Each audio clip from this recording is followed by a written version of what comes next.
back to Killer Stories. I'm your host, Bobby Holmes.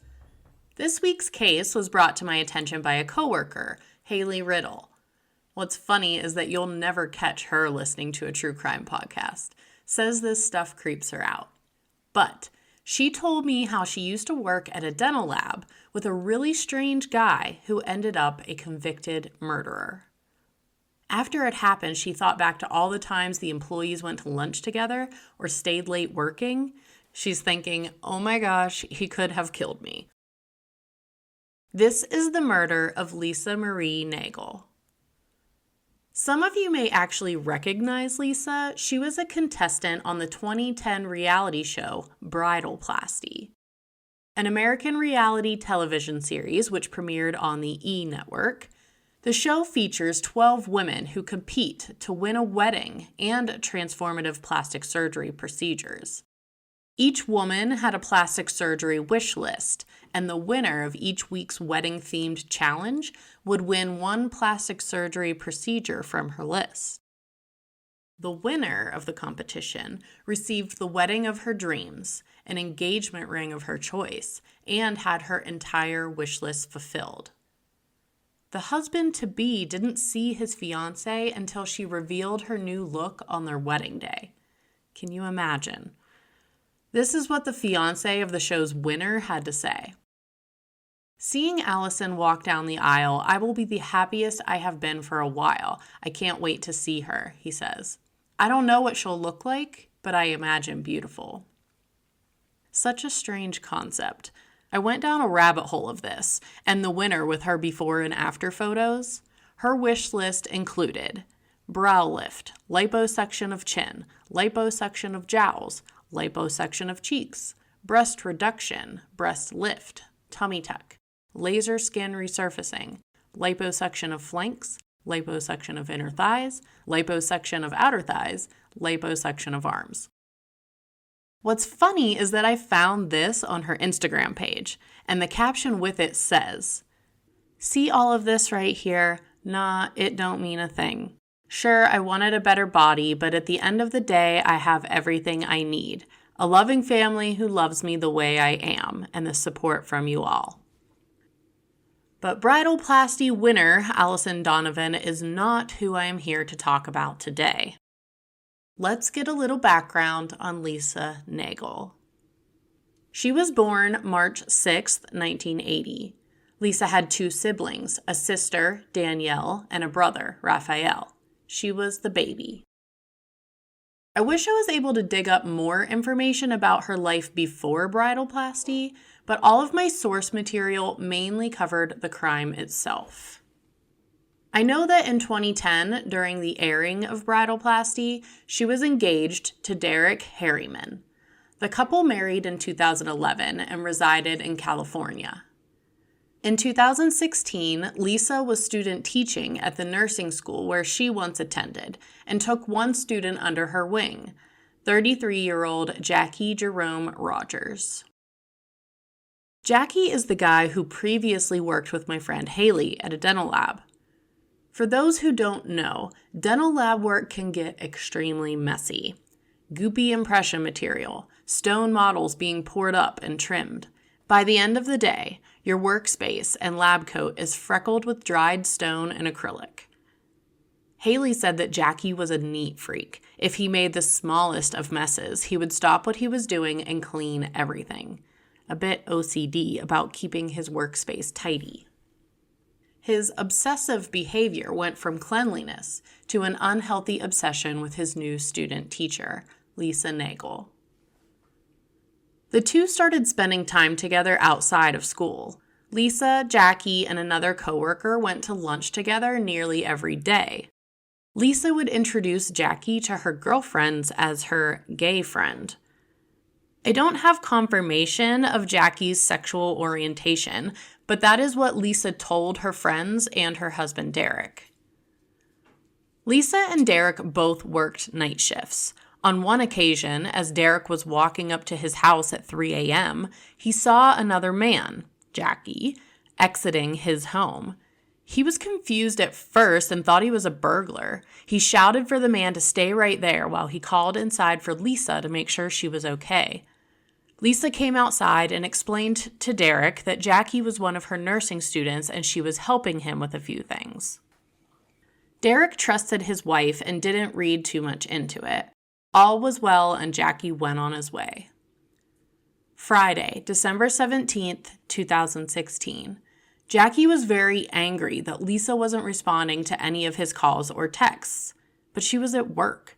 He sat in his car outside her house for hours until 2:30 a.m. when she came home. The next night, December 18th, Lisa was planning to attend a birthday party at a local restaurant, Alpine Village. She told Derek she was going with her brother, Raphael. But Raphael decided he wasn't up for a late-night party and backed out. This is when Lisa invited Jackie. He agreed to pick her up and take her home.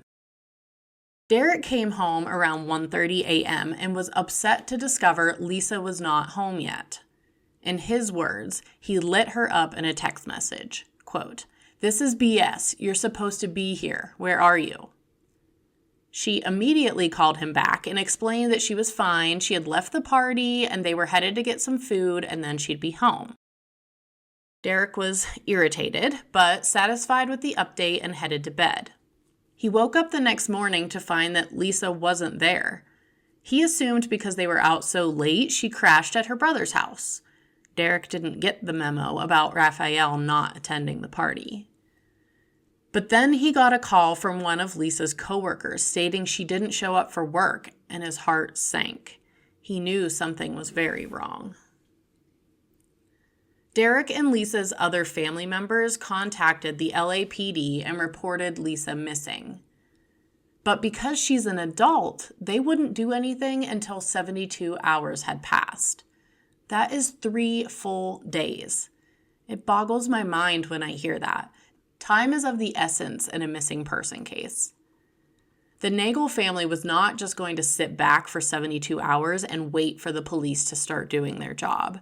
They began their own search. The police later denied this claim, stating they never told the Naegles they had to wait to file a report. There's no documentation, therefore easy for them to refute after the fact. If you remember, when Lisa talked to Derek at 1:30 a.m., she told him she had already left Alpine Village, was going to grab some food, and then head home. A family of the Naegles, Virginia Moya, went to Alpine Village and asked the owner if she could review the security footage from the night before. She explained that Lisa was missing and they were trying to gather any clues as to what happened. The owner said they were currently hosting the staff Christmas party, and if she came back tomorrow, he would show her the footage. Virginia looked him in the eyes and said, "Lisa is missing. She's someone's daughter, someone's wife. What is on that footage could help find her." The owner looked over his shoulder where his daughter stood with the other employees laughing and having a good time at the Christmas party. I think that is when the seriousness of the situation hit him, and he agreed to show her the security footage right then and there. She sat down and watched through hours of footage from the night of the party. After realizing Lisa was not with her brother Raphael, the family asked around to others who attended the party. They said Lisa was actually with her student and friend, Jackie Rogers. The Naegles asked Jackie to come to their house so they could ask him a few questions about Lisa, and he did. Lisa's mother, Dolores, said from the moment he walked in the door, she saw evil in his eyes and knew he was hiding something. Jackie told the Naegles that Lisa left the party without him to attend an after party. But when talking to others who were there that night, no one knew anything about an after party. The family started interrogating Jackie as if he were in a police holding room. They took a photo of his driver's license. Raphael had him hold out his hands and took photos to document their current state, looking for any wounds. Jackie stayed super calm through the whole ordeal, stating, quote, "I have nothing to hide from anyone." Just then, Virginia called with an update from the security footage at Alpine Village. Lisa didn't leave on her own. She left with Jackie. She was seen not just walking out of the building with him, but Lisa got into the passenger seat of Jackie's black Toyota 4Runner and then drove away. Raphael freaks out. He gets in Jackie's face and starts screaming, "You lied. You lied to us. Just tell us the truth. Where is Lisa? What did you do to her?" Jackie goes on to explain that he and Lisa were having an affair, but denied any involvement with her disappearance. Lisa's sister Danielle went outside to look at Jackie's car. She took a picture of his license plate and looked inside. She reports the interior being impeccably clean, which may not be too surprising to us, knowing Jackie is a bit OCD about cleanliness, but to Danielle, this seemed very suspicious given the circumstances. The Naegles called police again and shared the information they gathered thus far and their suspicions that Jackie Rogers was responsible. Police came to the Naegles' residence and questioned Jackie, but they couldn't take him in because of a lie. There was no hard evidence showing he caused Lisa harm. Danielle pleaded with the police, pointing out that his car was recently deep cleaned. Police agreed to take him in for further questioning. After just a few hours of interrogation from a pair of detectives, Jackie broke. He admits leaving the party with Lisa. She spoke to Derek on the phone about getting food, and he pulled into the drive-thru at Jack in the Box. Surveillance footage shows Jackie's Toyota 4Runner pull out of the restaurant and drive across the street to park. The car sat there for roughly an hour. As the two sat in the car eating cheeseburgers, Jackie reached down and grabbed a hammer that was hidden out of sight.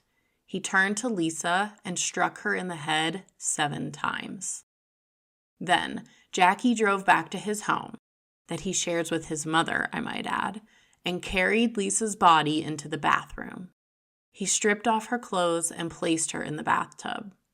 He, quote, sterilized Lisa by washing her with bleach water. Jackie then proceeded to dig a hole in the backyard where he buried her naked body, covering her with a layer of dirt and manure. Now, I realize this is in the middle of the night, but how could his mother be oblivious to what is going on? I'm sure he would make a ruckus dragging her body through the house and digging a grave in the yard. Some speculate that Jackie did not act alone. The photos that the Naegles took of his hands showed no marks at all. If you spent your night digging a grave, even a shallow one, you would more than likely have a few blisters. Perhaps he had some help. Again, pure speculation. Jackie gathered Lisa's clothes, purse, and cell phone. After smashing the phone, he drove down a deserted road and threw everything out the window. The items were never recovered. His car did test positive for blood and DNA belonging to Lisa. It just wasn't visible to the naked eye. The big question here is why? Why would Jackie Rogers want to kill Lisa Naegle? Jackie had his story, and then in court, his lawyer goes a different direction. Initially, he said that he and Lisa were having an affair. That night, while eating fast food in his car, Lisa told him she wanted to end things. He snapped and grabbed a hammer that was conveniently tucked into the car door next to him and attacked her. To me, this doesn't seem to add up. First of all, Derek stated that Lisa seemed tipsy and giggly on the phone. Even though he was angry with her for being out so late, she seemed happy and unfazed. If she is having an affair with Jackie and about to break up with him, you'd think she'd feel stressed speaking to her husband, not relaxed and happy. Derek doesn't believe there was an affair. He thinks that Jackie had an unhealthy obsession with Lisa. She thought of them as friends, but he wanted more. Could be an if I can't have her, then no one can situation. Derek says they had a good marriage, and there were no signs that pointed to her being unfaithful. In fact, the couple was trying to have a baby. They attended an in vitro appointment the week before Lisa was killed. Danielle, Lisa's sister, agrees that Jackie's story just doesn't make sense. She thinks he fabricated the story of an affair, so this gets labeled as a crime of passion instead of premeditated murder. I don't know about you, but a hammer is not something I keep handy in my car. Other tools like an ice scraper or maybe even a wrench, but a hammer? There was one nursing instructor that often joined Lisa and Jackie at lunch, and she described their relationship as flirty, but mentioned that 3 days prior to Lisa's death, Jackie seemed angry and, quote, snappish. District Attorney Allison Ostrowski said this case is not a whodunit, but a what is it? Jackie Rogers is 100% guilty, but is he guilty of manslaughter, first-degree murder, or second-degree murder? Jackie's defense attorney opened with this: "My client is guilty of a very serious crime. This was not a justifiable homicide, but my client finally broke after months of being toyed with by Lisa Naegle." Here are Jackie's claims of how Lisa toyed with him. When Jackie started nursing school, he was going through a rough time. No one seemed to get him until Lisa. She truly seemed to care and understand. His confidence boosted when she offered to help him get a job at her office after graduation. Then he could move out of his mother's house and get a place of his own. So far, just sounds like a good teacher and mentor. Well, Jackie says that Lisa flirted with him and was sexually suggestive in class when other students weren't looking. Lisa told Jackie that her and Derek weren't in love. She called and/or texted Jackie every day. They talked about a life together and even fantasized about what they would name their children. I feel like phone records would be an easy way to clear this claim up. Jackie says that Lisa would be so kind to him and then turn around and embarrass him in public, as in introducing him as her gay friend or referring to him as Lenny, which is the mentally challenged character from the novel Of Mice and Men. Jackie did have a learning disability, so this struck a chord. Lisa would invite him over to her house and ask him to help clean. She would then videotape him cleaning her house to show her friends the hold she had on him. Jackie even reports that she would slap and hit him. Even though she was physically and emotionally abusive, he was still drawn to her. He hated that she partied hard and did drugs, even stating that she would often kiss strangers, but he thought if he went along with it all, he could win her over. When Jackie passed his nursing certification, Lisa took him and 2 other friends to Las Vegas in June of 2016. They all shared a room, and Jackie reported that he and Lisa had sex that night. He testified that the night he killed Lisa, he just had enough. After 6 months of torment, he snapped. He claims it was a crime of passion and not premeditated. Listen, I don't know what really happened between them, if there was or wasn't an affair, if she really did do the things he claimed, or if Jackie made the whole thing up. But no matter what, nothing justifies what he did.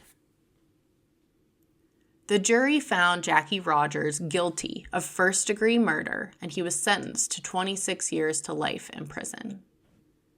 The Naegles are happy to see Jackie behind bars, but for them, there is no such thing as justice. Nothing is going to bring Lisa back.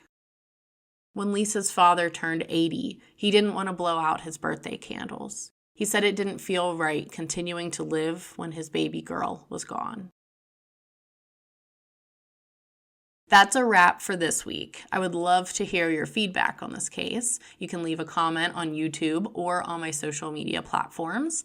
I'm on Facebook and Instagram at Killer Stories Podcast, and I'm on Twitter at Killer Story Pod. If you would like to support the show, you can visit buymeacoffee.com/killerstories to give a one-time donation. They're set up in increments of $5. Please take a moment to leave a written review on Apple Podcast or a rating on Spotify. This helps so much with the visibility of the show. The absolute best way to support me is spread the word to your true crime-loving friends. As always, thanks for listening. Until next time, this has been a Killer Story.